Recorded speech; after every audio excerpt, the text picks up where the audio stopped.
Assalamualaikum warahmatullahi wabarakatuh. Alhamdulillahirabbil alamin wassalatu wassalamu ala asyrafil anbiya'i wal mursalin sayyidina wa habibina wa syafi'ina wa qurratu a'yunina wa maulana Muhammadin wa ala alihi wa sahbihi ajma'in. Amma ba'du. Ma'asyiral muslimin wal muslimat, jamaah ta'lim bulanan pengajian fikih yang dirahmati Allah Subhanahu wa taala. Alhamdulillah, malam hari ini kita masih diberikan kesempatan oleh Allah dalam melaksanakan kewajiban kita, salah satu kewajiban kita yaitu thalabul ilmi. Mudah-mudahan kita berdoa kepada Allah Subhanahu wa taala agar kita mendapatkan ilmu yang manfaat.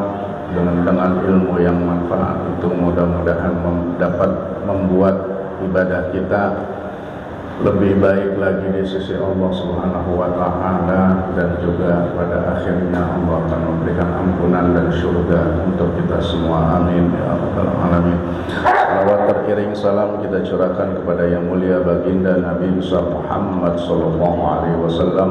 Mudah-mudahan kita termasuk umatnya yang istiqomah dalam menjalankan sunnah-sunnahnya dan meneladani akhlak beliau, dan insyaallah kita semua akan diberikan syafaatul husna di hari kiamat nanti. Amin ya rabbal alamin. Dan untuk malam ini mungkin nanti pas isya kita langsung stop ya, karena kita lanjut tahlil ke rumah Bapak. Amin ya. Baik, kita mulai pengajian kita. Bulan lalu kita membahas tentang masih bab sholat ya, perbedaan antara laki-laki dan perempuan dalam sholat. Bismillahirrahmanirrahim. Qala al-muallif rahimahullah ta'ala wa adaman naf'a bihi wa bi barakati ulumihi wa bina wa bikum fid darain. Amin. Bismillahirrahmanirrahim. Faslun wallazi yabtilu salat ahada asyara syai'an. Ada 11 hal yang dapat membatalkan sholat. Jadi sholat kita bisa batal kalau kita melakukan salah satu dari 11 ini. Yang pertama, al-kalamul amdu, perkataan ucapan yang disengaja di luar ucapan bacaan sholat. Nggak boleh.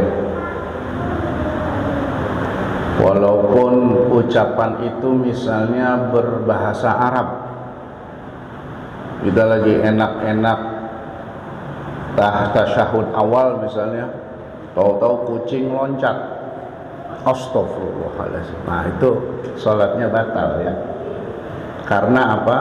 Di luar bacaan sholat. Kemudian wal amalul kasir, kalau dalam bahasa fikih Imam Syafi'i, mazhab Syafi'i, al-amalul kasir maksudnya gerakan di luar sholat lebih dari 2 kali. Jadi di antara 4 mazhab ini Pak Bu, mazhab Hanafi, Maliki, Syafi'i, Hambali, memang dalam sholat itu Imam Syafi'i yang paling ketat. Makanya kalau lagi kita kumpul di Mekah, itu orang Indonesia yang boleh dibilang sholatnya paling rapi. Salah satunya adalah Imam Syafi'i menganggap bahwa gerakan di luar sholat 2 kali, lebih dari 2 kali berturut-turut batal sholat. Contoh, misalnya kita gatel, garuk, 1, 2, 3, 1, 2, 3, 4, nah itu batal.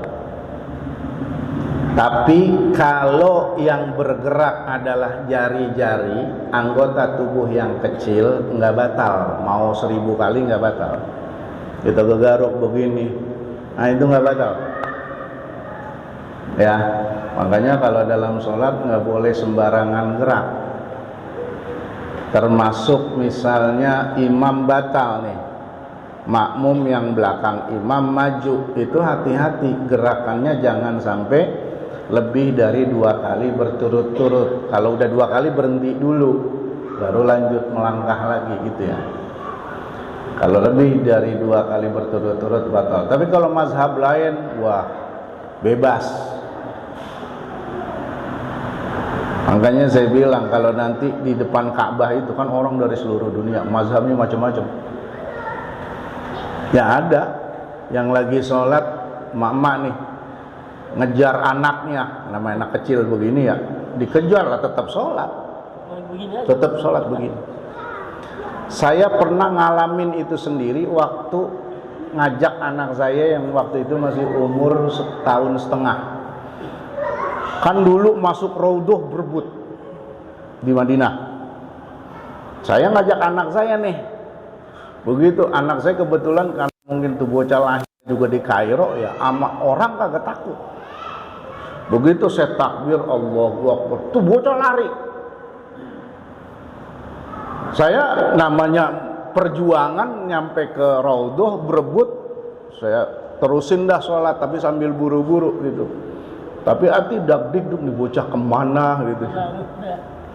Karena perjuangan untuk dapat sampai di Raudhah itu. Udah nggak pakai lama-lama, selesai sholat 2 rakaat saya cari. Ada 2 tiang dari Raudhah itu lagi diajak ngobrol sama jamaah umroh dari Pakistan. Kalau di Nabawi itu kan 2 tiang jauh, kalau ini kan dekat ya. 2 tiang sono jauh, dari sono ke sono 1 tiang. Makanya, karena apa? Karena saya mazhabnya Syafi'i. Saya nggak akan ngejar anak saya gitu. Kalau mau ya batalin sholat gitu. Tapi kalau mazhab lain nggak. Selama dadanya menghadap kiblat, itu menurut mereka nggak batal ya.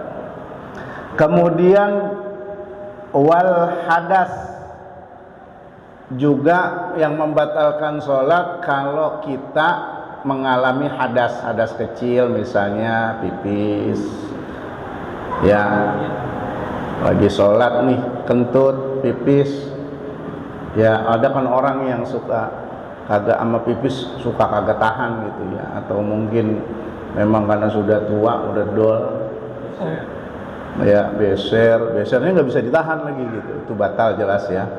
Kemudian wahudusun najasah, terkena najis ya, allati la yu'fa anha walau waqa'a ala saubihi najasah yabisah fanafadha saubahu halan lam tabtul sholatuhu.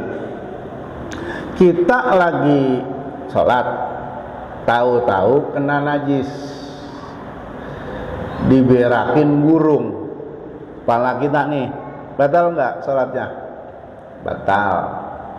Tapi kalau misalnya najisnya itu kita lagi sholat, baju kita diberakin cicak dan kotoran cicaknya basah,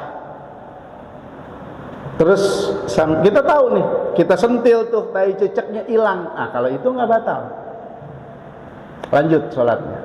Tapi kan kalau tai burung mah mencret ya, kalau tai burung mah susah begitu ya. Tapi kalau yang model tai cicak mah bisa gitu ya. Kalau kita tahu, kita sentil hilang, itu sholatnya nggak sah. Sholatnya sah, tetap nggak batal, maksud nggak batal, lanjut. Tapi kalau kita sholat diberakin cicak, kita diemin, nggak berusaha kita hilangin tuh, itu sholatnya batal. Ya. Iya, yang penting tadi jangan sampai lebih gerakan 2 berturut-turut. Kalau jari kan bebas, jari mah gitu ya. Sentil jangan dipegang terus digini-giniin, batal. Wan kishaful aurah, terbuka aurat kita, ini juga batal. Tapi di sini dikatakan amdan, fa in kashafa harrih fasataraha fil hali lam tabtul salatuhu. Kalau aurat kita terbuka secara sengaja, batal. Contoh secara sengaja begini nih Pak, Bu, saya pernah lihat lagi sholat di mall. Kalau di mall kan sholat antri tuh, khususnya maghrib ya. Musolanya kecil. Saya pernah lihat kebetulan lagi antri pada sholat. Itu imamnya anak muda, pakai kaosnya pendek. Begitu lagi sujud, keangkat kan, ketarik namanya sujud. Ya Allah, itu celengannya kelihatan. Bukan celana dalamnya doang di sini nih. Celengannya kelihatan tuh bocah. Ya namanya kagak ngerti apa bagaimana. Saya yakin dia itu tahu bahwa itu kebuka.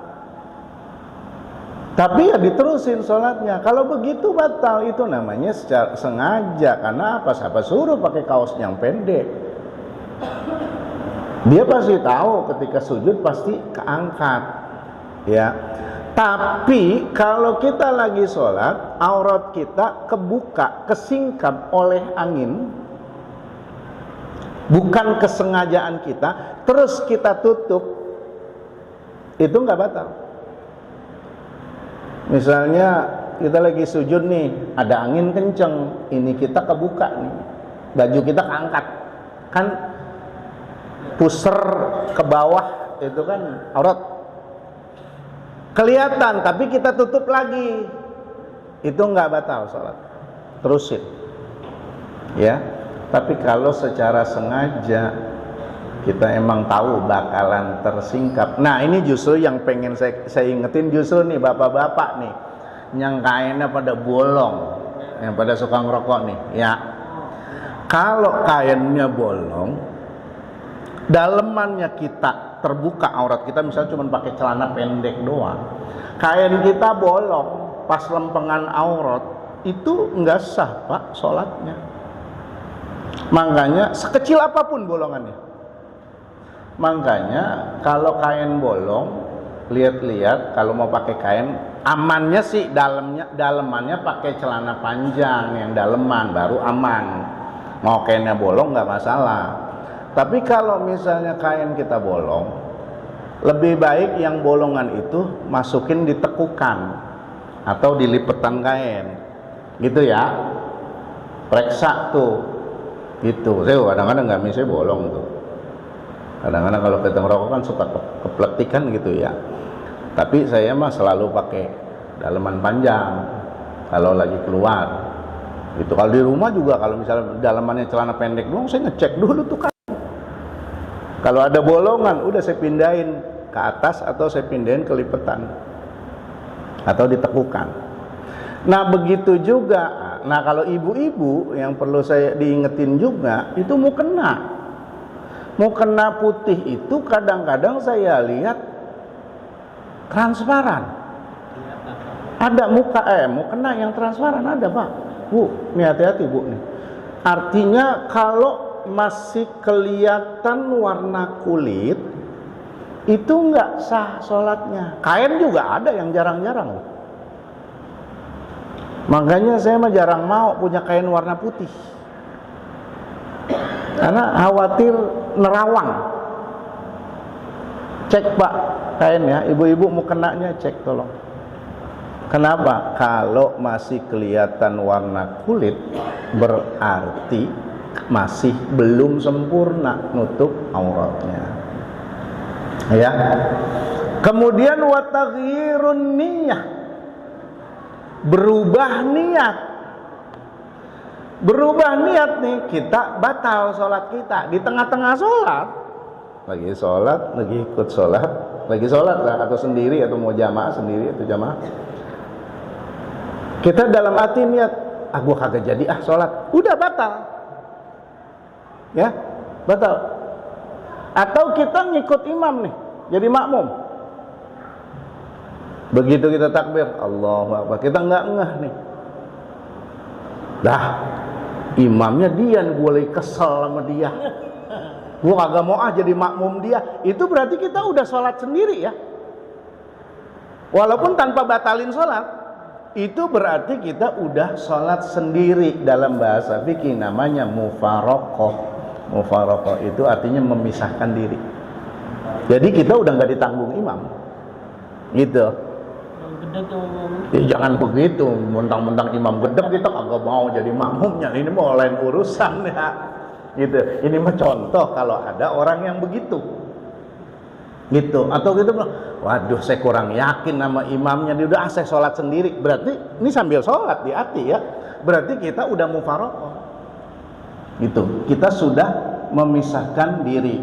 Tapi juga tadi misalnya lagi sholat, tahu-tahu kita dalam hati begitu, saya kagak jadi sholat, gua kagak jadi sholat, gitu. Gua buru-buru, gua mau ke anu dulu, itu udah batal ya, sudah batal, harus diulang kalau mau sholat lagi. Kemudian wastidbarul kiblah,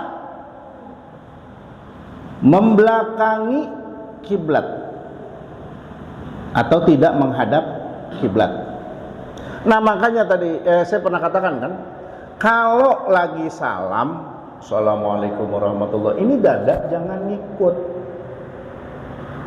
Ada orang ya Allah saya lihat salat, assalamualaikum, dadanya melenceng. Cukup leher, nggak usah sama muka, nggak usah terlalu seukuran dalam fikih itu seukuran pipi kita kelihatan dari belakang. Assalamualaikum, udah cukup. Assalamualaikum warahmatullahi. Ini tetap harus menghadap kiblat.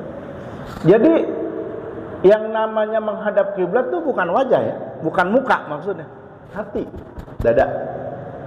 ini lagi dikit. Iya. Ini ada lagi makmum nih, imam kan kunut. Ini makmum gini aja nih, ikut berjemaah atau kagak tuh? Tapi nggak ngikut kunut. Nggak ikut. Amin. Iya. Begini aja. Nah itu kagak ngaji berarti, kagak ngerti. Kalau mau jamaah ikut imam, kita tidak boleh menyelisihi imam. Walaupun sejatinya kita nggak kunut, misalnya mazhab Hambali, imamnya kunut, ya amin. Ikutin gitu ya. Harus. Itu mah ngebelejek banget. Kalau nggak mau ngikutin kunut, ya jangan jamaah sama imam itu. Begitu juga sebaliknya, kita Syafi'i, imamnya Hambali, nggak kunut. Lah jangan kunut, ikut sujud langsung. Nggak usah, karena itu udah ditanggung imam. Nggak usah sujud sahwi. Gitu ya. Pokoknya salah satu peraturan dalam sholat berjamaah tidak boleh menyelisihi imam. Imam kunut ikut amin, amin. Imam nggak kunut ya jangan kunut, langsung dah. Walaupun sejatinya kita kunut. Makanya saya biasanya kalau ada misalnya dapat jadwal kuliah subuh kan biasanya subuhnya itu jamaah di masjid tersebut gitu. Saya kalau biasanya masjidnya saya tahu nggak kunut, saya nggak mau jadi imam. Saya bilang yang biasa aja. Itu saya makmum. Itu nggak enak kan, karena ketika jadi imam ya terserah saya dong. Berarti saya kunut. Cuman kan makmumnya saya tahu kebanyakan nggak kunut, gitu. Makanya lebih baik serahin yang biasa, kita makmum. Iya, gitu. Nah kalau emang terpaksa saya harus jadi imam, makmumnya lah harus ikut kunut, gitu ya. Nah balik lagi, kita tidak menghadap kiblat. Misalnya kita sholat nih, kiblat ke sono, kita sholat ngadep sono, udah dapat 2 rakaat 3 rakaat ditegur, woi Bang Thohir salah kiblatnya, batalin, ulang dari awal. Ya, ulang dari awal. Jangan terus muter ke sono, kalau kagak sah. Karena dari awal kita udah ngadep sono. Gitu. Karena ingat pernah saya sampaikan hanya 2 sholat yang boleh tidak menghadap kiblat, sholat di kendaraan, sholat dalam keadaan sangat takut, misalnya perang, atau sangat takut ada binatang buas, ya itu boleh sholat tidak menghadap kiblat. Tapi di luar itu ya wajib menghadap kiblat. Makanya karena Allah bilang fawalli wajhaka syatral masjidil haram wa haitsu ma kuntum fawallu wujuhakum syatra. Hadapkan wajahmu ke Masjidil Haram dan dimanapun kalian berada menghadaplah ke Masjidil Haram. Nah yang saya suka kritisi zaman sekarang banyak masjid kiblatnya digeser-geser sampai pada miring. Itu kalau ada yang begitu, mau ustadz kek, mau kiai kek, berarti ngajinya belum tuntas itu. Buka di fikih 4 mazhab. Kata Rasulullah, kiblat itu antara timur dan barat. Kiblat itu kita meyakini kiblat ke sono. Mau miring dikit nggak apa-apa, ke kanan mau miring ke kiri nggak apa-apa, yakinin aja. Karena apa? Orang yang tinggal di luar kota Mekah itu bukan menghadap Ka'bah, tapi menghadap arah Masjidil Haram. Kalau orang yang tinggal di Mekah, apalagi dekat Masjidil Haram, memang harus menghadap bangunan Ka'bah. Ini udah disepakati ulama 4 mazhab. Ka'bah itu kan kecil segitu doang. Kalau orang yang tinggal di Indonesia jarak ribuan kilo ke Mekah, itu nggak bakal tepat menghadap bangunan Ka'bah karena Ka'bahnya emang kecil. Maka di situ dibilang, Allah bilang fawalli wajhaka syatral Masjidil Haram. Allah tidak bilang fawalli wajhaka ilal Ka'bah, tidak. Kecuali memang ada sholat di Masjidil Haram, di Ka'bah di tengah, orang pada muter ngadep sini, betul, iya itu wajib. Kalau sekarang kiblat digeser-geser, katanya bergeser segala macam, harusnya yang pertama kali digeser itu Masjid Nabawi. Mekah Madinah itu kan jaraknya sekitar 600-an kilo. Lah Masjid Nabawi aja kagak pakai ngegeser. Bahkan para ulama bilang nih, ulama 4 mazhab nih, misalnya kita ada di kampung orang, kita mau sholat, bingung kiblatnya kemana. Nih zaman dulu ya, zaman sekarang mah gampang. Misalnya zaman dulu kita mau sholat bingung kiblatnya kemana. Apa kata para ulama 4 mazhab? Cari masjid yang paling tua, ngadep kiblatnya kemana, bukan masjid yang baru. Justru patokannya masjid yang lama. Gitu, karena orang udah ratusan tahun, puluhan tahun sholat emang ngadep sono, gitu di masjid itu. Saya mah kadang-kadang suka kesel aja tuh, orang kiblat dimiring-miringin. Ini mimbar jadi kagak kepake mihrab, jadi ada di sono, imam ada di sono, ke sono. Lama-lama pindah ke sono, imam ngadep sono. Itu mah karena apa? Tadi saya bilang salah persepsi mereka, disangka kita harus menghadap Ka'bah. Padahal yang menghadap bangunan Ka'bah itu hanya orang Mekah. Sedangkan orang di luar Mekah, apalagi jauh kayak kita, Allah bahasanya menghadap ke arah Masjidil Haram. Dari Indonesia, Masjidil Haram Mekah itu barat. Maka silahkan menghadap ke barat. Ya miring dikit nggak apa-apa, karena memang menghadapnya arah. Gitu loh. Ini kalau dimiring ini karpet jadi pada kebuang ini. Iya, bisa. Iya kok sono dong. Setelah itu sholat masjid, ya Allah, masjid begini miring amat. Pada ngeributin itu udah selesai sama ulama 4 mazhab dari ribuan tahun yang lalu. Buka kitab fikih 4 mazhab, udah selesai. Ngapain diributin? Ngapain digeser-geser? Kurang kerjaan banget kata saya. Karena apa tadi? Salah persepsi. Mereka pikir bahwa kita harus menghadap bangunan Ka'bah, padahal orang yang jauh dari di luar kota Mekah itu nggak bakal pas ngadep bangunan Ka'bah. Sekarang pertanyaannya, kalau kita di pesawat sholat, apa kita tengkurap sholatnya? Ka'bahnya di bawah. Atau orang ada di dasar laut di kapal selam, apa terlentang? Kan Ka'bahnya di atas. Nggak begitu. Lah repot kalau harus menghadap Ka'bah mah Pak, Bu. Makanya Allah memudahkan fawalli wajhaka syatrul. Syatrul itu arah. Masjidil Haram. Makanya tadi saya bilang, Allah nggak bilang fawali wajhaka ilal Ka'bah, tidak. Ya kecuali memang orang Mekah. Gitu ya. Nabi dulu di Gua Hira. Lama kan Nabi bersemedi, berkontemplasi kalau bahasa sekarang di Gua Hira waktu awal-awal kenabian. Tahu nggak Gua Hira posisinya ada di mana? Di atas gunung. Ka'bah kelihatan, Ka'bah di bawah. Apa Nabi sholat begitu nunduk? Oh enggak. Nabi sholat menghadap arah Ka'bah. Jadi bangunan Ka'bah sampai ke atas yaitu arah Ka'bah. Bukan berarti kan bangunannya Mbak taruh udah setinggi ini. Iya kan?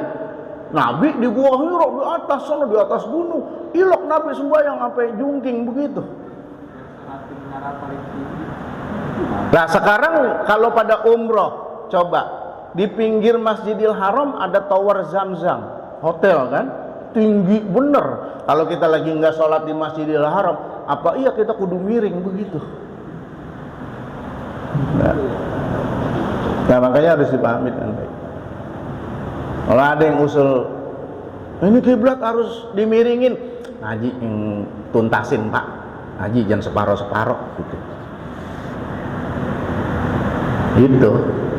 Oh, ini Ka'bah sekarang miring. Otak bapak kali yang miring. Urusin. Nggak usah dibahas, itu mau udah selesai. Ya, tuh. Kemudian wal aklu. Sholat bisa batal kalau kita makan. Contoh yang bukan makan. Kalau makan begitu mah mungkin nggak mungkin ya. Kita lagi sholat. Dari rumah habis makan, tahu-tahu ada yang nyelip di gigi. Terus kita copotin pakai lidah, kita telan, batal. Lagi gak boleh Pak, nggak bagus, buang, kata Nabi. Kalau ada makanan nyelip di gigi, ya udah gitu kita copotin, buang. Karena apa? Udah khawatir kena bakteri, udah di gigi ya. Nah kita telan nih. Walaupun secuil, sayang buat ini jengkol nyangkut. Kita telan nih, ngelewatin tenggorokan, batal sholat. Bagaimana kalau ludah? Kalau ludah kan aslinya memang ada di mulut. Ini sama dengan aturan batal puasa apa enggak? Kita nelen ludah itu ketika sholat atau puasa itu tidak batal dengan syarat pertama, ludahnya belum keluar mulut, itu boleh gitu tuh. Yang kedua, ludah sendiri bukan ludah orang. Yang ketiga, ludahnya belum bercampur apa-apa. Kalau udah nyampur bakso, sop, itu udah batal. Permen aja batal. Ya. Kalau udah tidak murni lagi, batal. Itu. Jadi kalau lagi puasa, sholat johor nih kan di panas-panasnya, kok kumur tuh, begitu sengaja biar ada yang masuk, batal itu mah. Sengaja soalnya. Kemudian wasyurbu, tadi minum juga sama dengan nelen ludah ya. Makan, minum, batalin sholat. Kemudian wal qahqah, tertawa terkekeh ya, ngikik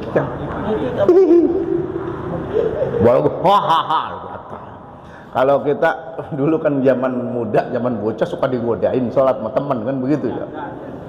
Kalau masih senyum itu belum ya, tapi kalau udah mengeluarkan suara batal ya, batal. Makanya kalau lagi sholat tuh jangan sambil nyetel TV gitu, atau jangan di samping kita jangan ada yang ngobrol lagi cerita lucu kita dengerin ketawa sambil sholat, cekikikan, batal sholatnya ya. Kemudian wariddah, murtad, jelas lagi sholat murtad, lagi sholat tahu-tahu na'udzubillah kita ngomong di hati kita, apa iya Nabi Muhammad itu nabi, batal. Apa iya Al-Quran itu firman Allah? Batal itu. Itu udah murtad. Meragukan Quran, firman Allah itu murtad. Nah, hati-hati. Walaupun di dalam hati.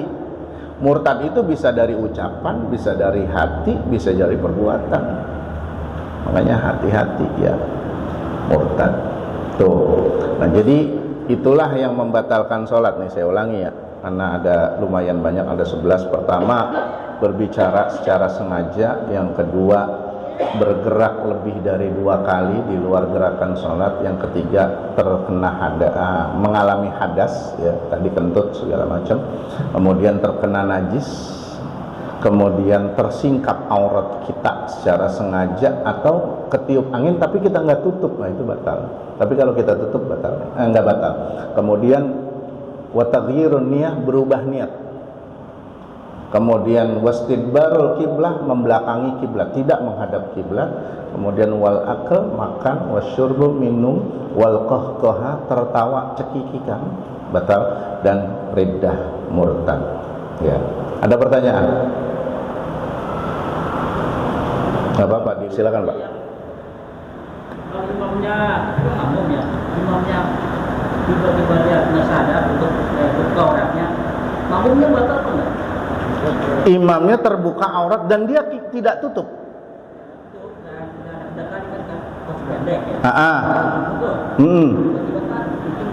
Makmumnya memang nggak batal, dia yang nanggung dosanya.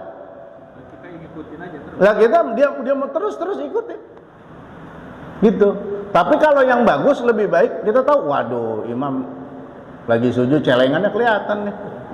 Lebih baik batalin, kalau perlu tegur imam. Kasihan ya. Kasihan. Ya kalau di masjid mah insya Allah nggak akan terjadi ya hal itu ya. Tapi kalau di tempat-tempat umum, saya juga waktu ngelihat itu ya, karena orang penuh, saya ngeliatin dari jauh Pak. Masih di luar masjid karena antri kan. Saya juga heran tuh bocah bisa jadi imam dan pede aja gitu, tahu begitu gitu. Nah itu harusnya kan kita juga tahu diri ya. Itu. Jadi makmum mah sebenarnya nggak ada masalah. Kenapa? Ditanggung imam. Enaknya jadi makmum tuh begitu Pak, Bu. Makanya jangan dipikir siapa bilang jadi imam enak. Tanggung jawabnya berat. Itu. Ini mah kadang-kadang ada ustadz kagak disuruh jadi imam ngambek. Gua kagak bakal sembahyang lagi di masjid Al-Fatah, kagak ngargain gua pisan begitu. Saya mau kira kalau ada yang jadi imam. Lah berat tanggung jawabnya. Nanti ditanya sama Allah dulu. Tanggal sekian di masjid Al-Fatah lu jadi imam, bener apa kagak? Lu ditanya nanti. Makmum aman. Enaknya jadi makmum begitu.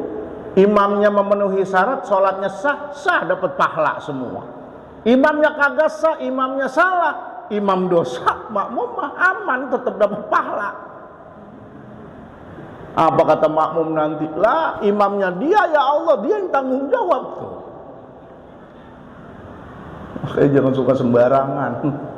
Ya harus hati-hati. Ada lagi yang mau ditanyain? Itu kalau ada yang ambil. Kenapa? Wah, lagi sholat nih, assalamualaikum gitu ya. Terus? Ada yang panggil di luar, ada tamu. Lah jangan, kencengin aja. Misalnya kita lagi sholat nih di rumah, tahu ada tamu, assalamualaikum. Nggak usah dijawab waalaikumsalam, lah batal. Kencengin aja, Allahu Akbar, orang nggak tahu. Kalau niatnya buat jawab yang salah gimana? Niatnya buat? Allahu Akbar itu dalam hati, niatnya buat jawab yang salah. Kalau dalam hati mah nggak batal. Yang batal itu kalau diucap. Dalam keadaan seperti itu kita tidak wajib jawab salam. Dalam keadaan sholat. Ntar kalau udah selesai sholat baru jawab waalaikumsalam, maaf Pak lagi sholat gitu. Nanti dikencenginnya yang bacaan yang lagi kita baca. Iya, enggak pas itu aja, pas yang boleh kita ucapkan misal perpindahan gerakan kan Allahu Akbar, kencengin. Itu. Kalau emang sholatnya sholat yang boleh dijahar di maghrib, isya, subuh, kencengin, nggak apa-apa. Iya, saya juga suka begitu. Emang kadang-kadang orang beri salam, kita kencengin, kadang-kadang nggak kedengeran juga. Ya, wah batal kan tadi. Berkata-kata, berucap di luar bacaan sholat secara sengaja batal, walaupun itu jawab salam. Ya, jangan. Ya, Pak. Orang sholat subuh atau maghrib besar, kita sendirian dan dijaharkan itu, dijaharkan boleh nggak? Dijaharkan boleh, sendirian boleh, boleh, boleh.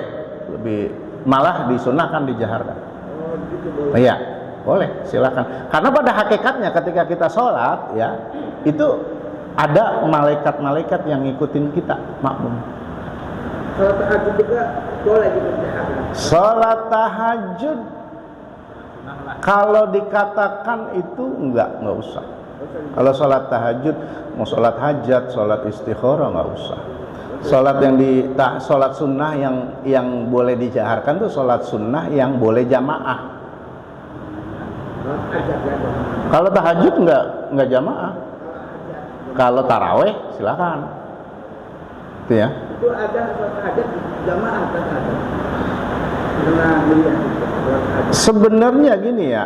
Pertama saya perlu luruskan dulu. Sebenarnya ketika kita sholat tahajud itu bukan niatnya sholat tahajud ya. Maksudnya tahajud itu sholat di tengah malam. Sholatnya itu bisa sholat tobat, sholat hajat, sholat istikharah, bahkan sholat taraweh itu tahajud. Tahajud kita di bulan Ramadan itu salah satunya sholat taraweh. Lah kok melaksanakannya abis isya? Lah emang boleh tahajud abis isya? Emang siapa yang ngelarang? Kan sepertiga malam itu dibagi 3 kan? Taruh isya jam 7, subuh jam 4 misalnya. Dari jam 7 ke jam 4 berarti sekitar 9 jam ya. 9 jam. Berarti jam 7 sampai jam 10, 7, 8, 9, 10 itu sepertiga malam pertama. 11, 12, 1, sepertiga malam kedua, sepertiga malam terakhir, 2, 3, 4. Jadi sholat taraweh itu juga masuk sholat tahajud sebenarnya. Lah kan belum tidur, banyak yang membolehkan sholat tahajud nggak pakai tidur. Memang ayatnya ya ayyuhal muzammil, wahai orang yang sedang berselimut, karena pada umumnya tengah malam orang emang tidur gitu. Dan wahyu itu turun emang ketika Nabi tidur lagi pakai selimut. Ada juga yang mengatakan nggak mesti tidur sholat tahajud. Jadi sholat tahajud itu bukan niatnya usolli sunnat tahajud. Allah itu mengistilahkan wa minal laili fatahajjat bihi nafilatan laka asa ayyab'asaka rabbuka maqaman mahmuda. Dan di sebagian malam bertahajudlah. Itu mudah-mudahan Allah mengangkat derajat kalian mengangkat derajatmu kepada Rasul nih berbicara, mengangkat derajatmu kepada posisi yang terpuji, yang mulia. Jadi kalau kayak sholat hajat, istikharah, tobat, nggak usah pakai jahar, pelan-pelan aja. Ya, gitu. Ada lagi tadi Bapak yang belakang dulu. ini sholat taraweh. Jadi saya kan habis sahur, tahajud itu boleh nggak habis sahur itu? Lah boleh, emang apa? Yang penting kan belum subuh. Ya habis taraweh, kita tidur, kamu Tahajud dan tapi witir lagi. jam 2. Nggak apa-apa, tapi witir lagi. Ya, udah. Untuk menutup sholat tahajud, kan kita udah witir pas taraweh, ya. Ketika kita sholat lagi, sholat malam, witir lagi, ditutup walaupun 1 rakaat. Tutup pakai witir lagi, afdolnya. Ya Pak, yang belakang tuh. Jadi terus Udah. Yang penting kedengeran. Kita dalam musafir kita suka sholat di kodok ya. Bukan kodok kalau musafir, qasar jamak. Dipersingkat ya. Dipersingkat dan digabung. Dengan syarat dan ketentuan berlaku ya. Terus? Ketentuan kampung kita harus mengikuti seperti itu atau kita kalau kita sholat biasa aja? Ya, nih. Pertama, sholat itu Allah kasih kita keringanan, rukhsah untuk mengqasar jamak sholat kita dengan ketentuan. Pertama, perjalanannya tidak mengandung maksiat. Kalau perginya sama pacar kagak boleh. Atau kita keluar kota pengen nonton konser dangdut, lah kagak boleh. Yang kedua, perjalanannya minimal 2 masafah. Ini menurut para ulama. 2 masafah ini ada sedikit perbedaan pendapat. Imam Hambali bilang minimal 80 km. Imam Syafi'i bilang sekitar 85 km. Imam Malik dan Imam Hanafi bilang 93 kilo. Taruh kita pakai mazhab yang paling rendah ya, 80 kilo. Jadi perjalanan kita yang tidak mengandung maksiat, kalau di atas 80 km kita boleh memakai rukhsah qasar jamak. Dan aturannya adalah Johor pasangannya asar, Isya pasangannya maghrib pasangannya Isya, subuh nggak bisa. Dan yang boleh diringkas hanya sholat yang 4 rakaat, jadi 2. Maghrib tetap 3, nggak ada maghrib 1,5. Udah disuruh salam gitu, nggak ada. Tetap ada aturannya. Dan qasar jamak ada 2, ada takdim, ada takhir. Takdim itu menggabung 2 sholat di waktu sholat yang awal. Johor, kita sholat zuhur dan asar di waktu zuhur, itu namanya takdim. Atau kita sholat zuhur dan asar di waktu asar, itu namanya takhir, memperlambat, mendelay, menunda. Ya, jadi zuhur 2, salam asar 2 gitu kan. Nanti ada niatnya, misalnya niatnya usolli fardhu zuhri raq'ataini qasran majmu'an ma'al asri lillahi ta'ala. Saya niat salat fardhu zuhur 2 rakaat secara qasar jamak bersama asar lillahi ta'ala. Begitu juga asar, usolli fardhu asri raq'ataini qasran majmu'an ma'az zuhri lillahi ta'ala. Adaan lillahi ta'ala, saya niat sholat fardu asar 2 rakaat bersama zuhur adaan lillahi ta'ala. Itu seperti itu. Jadi syaratnya harus terpenuhi dulu. Nah, bagaimana kalau mudik? Boleh, nggak apa-apa. Apakah kita harus melaksanakannya atau lebih baik sholat biasa? Afdolnya laksanakan keringanan Allah, walaupun kita bisa sholat biasa.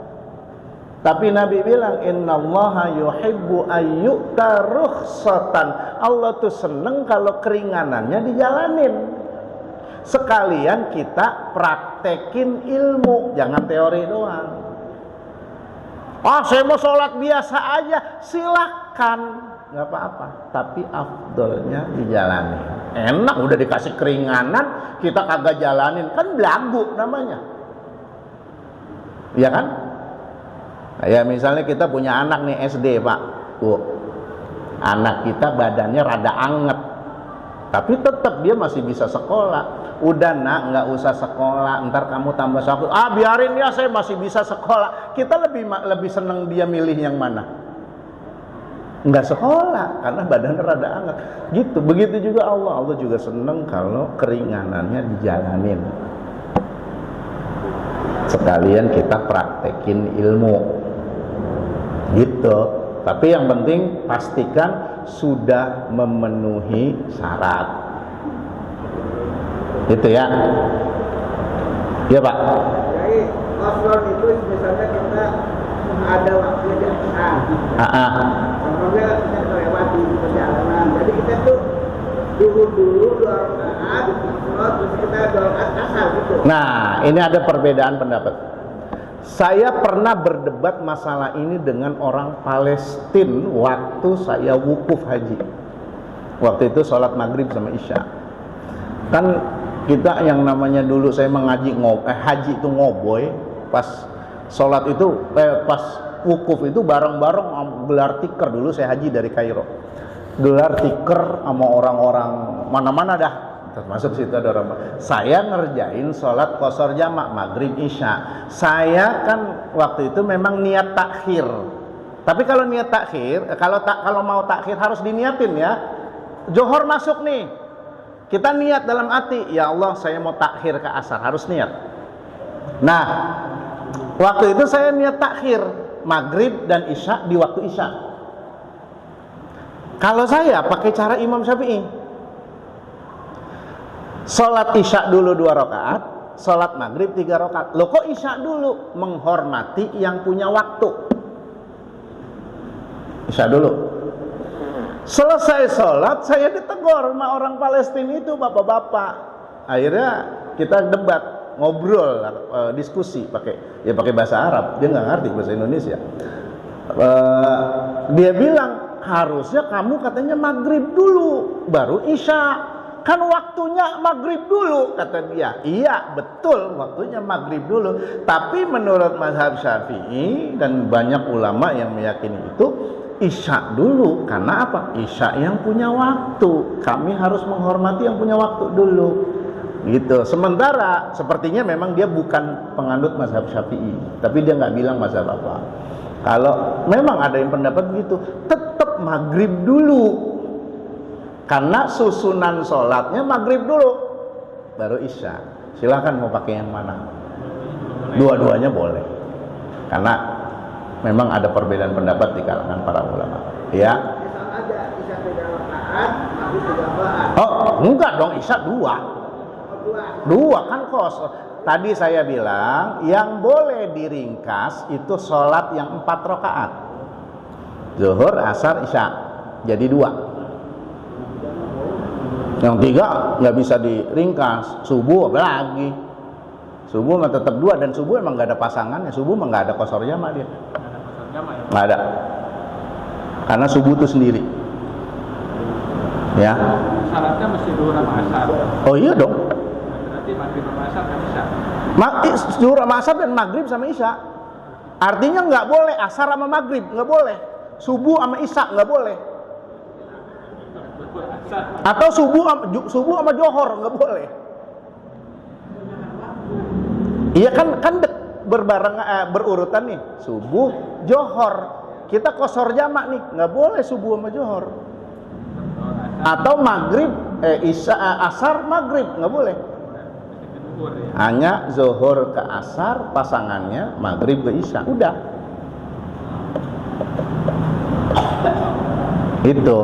Itu namanya qashar jamak. Ya. Nah, makanya Pak praktekin. Nanti Bapak bingung niatnya, cari di YouTube pas lagi mudik, ada itu banyak. Caranya bagaimana sih? Ini kan ngaji sekarang takutnya udah hilang, ntar lupa. Ya. Atau cari di Google nanti, atau tanya kepada orang yang ngerti. Itu ya. Ada lagi, masih ada waktu Pak? Masih ada ya? Ada lagi yang mau ditanya?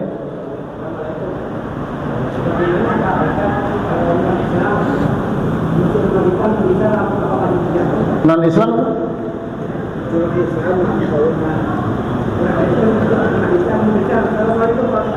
Non-Islam memberi salam. Oke, terus? Mayoritas ulama mengatakan bahwa kalau mereka yang lebih dulu menjawab salam, boleh kita jawab. Tapi kalau mau begini misalnya, Assalamualaikum, jawabnya Waalaikum, udah, nggak usah salam. Waalaikum. Ada malah yang ekstrim, jangan Waalaikumsalam, Waalaikumsalam. Sam itu racun. Tapi nggak usah begitu juga. Kenapa? Itu salam, itu jawabannya salam. Iya, salam nggak apa-apa. Kalau yang nggak boleh, kalau kita duluan ucap salam ke mereka. Kalau mereka duluan masih ada yang membolehkan jawab lengkap. Masih ada yang membolehkan kalau mereka duluan. Ya tuh, assalamualaikum, kita di orang Kristen, orang non Muslim mengucap salam, assalamualaikum, alaikum, gitu aja nggak apa-apa. Atau salam. Kalau salam kan kedamaian, kan nggak ada bahasa buat kamu. Ya, itu. Ini bagian dari. Tapi juga jangan kalau menurut saya jangan diem aja, nanti dia tersinggung. Kita juga kan tidak boleh menyakiti perasaan orang, karena kalau orang-orang non Muslim di kita, ini khususnya yang tidak mengganggu kita, itu nggak boleh disakitin. Ya, Nabi bahkan bilang man azza zimmiyan faqad azani. Barang siapa yang menyakiti kafir zimmi, berarti dia nyakitin aku, kata Nabi. Kafir itu ada dua, Pak. Ada zimmi, ada harbi. Zimmi ini yang tidak mengganggu kita, enggak menghalangi kita ibadah, tidak meneror kita, ini zimmi. Kita wajib menghormati hak-hak dia dan tidak boleh menyakiti. Tapi kalau harbi, yang menteror kita, memerangi kita, itu bahkan halal darahnya. Ya kayak orang Israel misalnya, yang nyerang Palestina, itu boleh. Nah, kalau teroris sholatnya ngaji tapi membunuh orang gimana? Ya itu masalah ngaji emang nggak ngerti. Makanya nyari pengajian, nyari guru juga kagak boleh salah, Pak. Pulang ngaji ngerakit bom panci. Kalau mereka kan doktrinnya begini, teroris itu ya, Islam yang ekstrim. Oh, kamu harus bawa bom, nanti kamu jadi pengantin di surga. Begitu bawa bom, palanya nyangsang di genteng. Berarti ntar nyari jadi pengantin di surga, palanya kagak ada. Macem-macem aja. Ini orang yang malu-maluin Islam. Dulu saya ingat seorang ulama di Mesir, guru kami dulu, namanya Syekh Mutawalli Asy-Sya'rawi. Beliau pernah ngobrol sama orang-orang yang model begitu. Beliau bilang, kalau ada orang yang lagi pada di diskotik, yang pada mabok, pada narkoba, mungkin berzina, apa yang kamu lakukan? Ini Islam yang ekstrim. Apa kata dia? Oh, saya bom, saya ledakkan tuh diskotik. Kalau itu diskotik meledak, berarti mereka pada mati dong. Iya. Kalau mereka mati dalam keadaan mabuk, dalam keadaan narkoba, dalam keadaan berzina, berarti masuknya kemana? Oh, ke neraka. Apa kata Syekh Mutawalli Asy-Sya'rawi? Berarti apa bedanya ente sama iblis? Iblis itu ngajak orang ke neraka, ente juga masukin orang ke neraka. Lah ini kan yang bawa bom ya ke hotel misalnya ya, yang udah-udah nih di Indonesia. Kadang-kadang banyakan yang mati mah orang Islam, Pan. Ada tukang bakso lagi ngetem di situ, mati kena bom. Ada tukang somai mati kena bom. Hotel tuh biasanya security-nya orang Islam apa bukan? Orang Islam mati ke security. Resepsionisnya biasanya orang Islam mati. Turisnya mah kagak ada yang mati. Ya Allah, hati-hati. Yang terjadi terakhir kalau nggak salah gimana tuh ya? Suami istri kan, bayangin umurnya masih muda, Pak, pasangan muda, yang bawa bom tuh suami istri, dua-duanya mati. Yang kemarin di Bandung ya, di Polsek ya, itu sendiri, kalau itu sendiri. Ya Allah, nempelin bom di tubuhnya. Hukum bunuh diri dalam Islam kan dosa besar. Bahkan ada yang mengatakan akan kekal di neraka selama-lamanya. Dengan alasan yang dulu di zaman Nabi nih ya, saya kasih tahu. ada orang yang berada di barisan pasukan Nabi, kaum muslimin. Itu perang, dulu kan perang langsung berhadapan. Itu digambarkan sama sahabat. Itu dia perang kayak singa. Berani. Mau musuh banyak yang mati sama dia. Ini pasukan Nabi. Sahabat pada kagum. Apa kata Nabi? Dia ahli neraka. Kaget sahabat. Ya Rasulullah, dia terbunuh di medan perang, berada di pasukan kaum muslimin, bahkan dia banyak yang membunuh musuh. Kok masuk neraka ya Rasul? Apa kata Rasulullah? Betul seperti itu. Tapi yang pertama, dia niat perang bukan untuk membela Islam. Nabi kan dapat bisikan dari Jibril. Dia berperang untuk membela sukunya. Orang Arab itu kan fanatik sama suku. Yang kedua, dia mati di tengah peperangan tuh bunuh diri. Tubuhnya sudah terluka. Dia tidak tahan dengan rasa sakit di tubuhnya. Kemudian di tengah peperangan dia menghunuskan pedangnya ke tubuhnya, bunuh diri, masuk neraka. Bayangin, yang udah berada di pasukan Nabi, berjihad, yang kelihatannya berjihad menurut kita, bunuh musuh, bunuh orang kafir, matinya bunuh diri, neraka. Lah apalagi ini jihad kagak apa kagak. Orang lagi santai di hotel, orang lagi kagak ada apa-apa, dibom. Bahkan misalnya ketika ada orang non muslim misalnya lagi di gereja besok nih, mau Natalan nih, mereka lagi ibadah, kita bom, masuk neraka Pak kita berarti tidak menghargai, tidak mentoleransi, tidak ada toleransi, masuk neraka. Loh kan dia orang kafir, ya iya, tapi dia bukan kafir yang mengganggu kita. Bayangkan kalau misalnya di satu negara Islam yang minoritas lagi ibadah dibom, kita sedih nggak? Kita marah nggak? Banyak kan kasus begitu. Dulu di Bosnia umat Islam dibunuh-bunuhin karena minoritas. Kita marah nggak? Sama, mereka pun harus dijaga. Makanya tuh saya ingat Gus Dur itu pernah bilang, Gus Dur itu kalau misalnya ke Bali, itu bukan ke kantor NU. Gus Dur itu ke Bali pasti nemuin petua-petua tokoh-tokoh Hindu. Kenapa? Karena beliau sadar Islam di Bali minoritas. Makanya yang dia sowan itu, dia silaturahmi pertama kali itu ke tokoh-tokoh Hindu agar umat Islam dilindungin di sono. Gitu. Nah ini makanya tadi sekali lagi, ngaji jangan sampai salah. Ya. Jangan sampai, nggak ada kan orang sini yang pulang bawa bom. Ya. Ya.